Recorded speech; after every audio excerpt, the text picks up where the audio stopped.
Naam, habari gani mwana familia na mtazamaji wa Mega Media Tanzania. Leo tena ni tarehe 23 mwezi Oktoba mwaka 2025. Taarifa za moja kwa moja kutoka Ruvu mkoani Pwani, taarifa za ajali ya treni ya mwendokasi yani SGR. Kwanza kabisa kabla hatujaendelea, usisahau kusubscribe, kulike lakini pia kucomment. Hii ni Mega Media Tanzania. Mimi ni Balama Tanzania.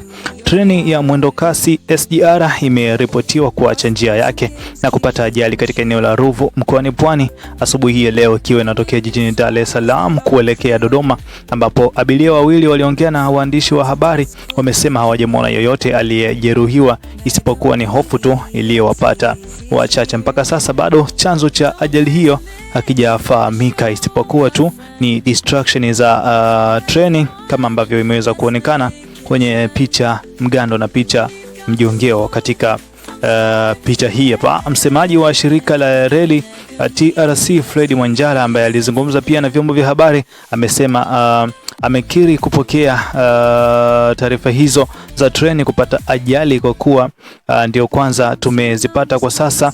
Mkurugenzi mkuu na katibu mkuu wa wizara wote tunaelekea eneo la tukio na tunatoa taarifa baadaye baada ya kufanya tathmini ya kina na wataalamu hawa. Hii ni taarifa kutoka Ruvu mkoani Pwani, taarifa ya ajali ya treni ya mwendokasi maarufu kama SGR. Kumekuwa na maoni mbali, lakini tatizo ni kwamba chanzo cha kitaalamu au kiufundi bado hakijajulikana ambacho kimepelekea pengine treni hiyo kupinduka. Ikumbuke kwamba hakuna mazoea ya ajali za treni kama ambavyo huwa inatokea maeneo mengine, lakini kwa hapa kwetu hatuna mazoea ya ajali za mara kwa mara, hasa katika hii treni mpya ambayo inatumia njia ya umeme katika kusafiri kwake kutoka kituo cha kwanza mpaka kituo cha mwisho. Hivyo ni uchunguzi wa kina pia unapaswa kufanyika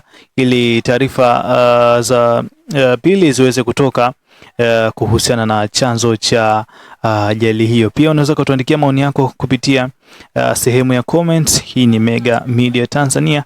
Mimi ni Balama Tanzania.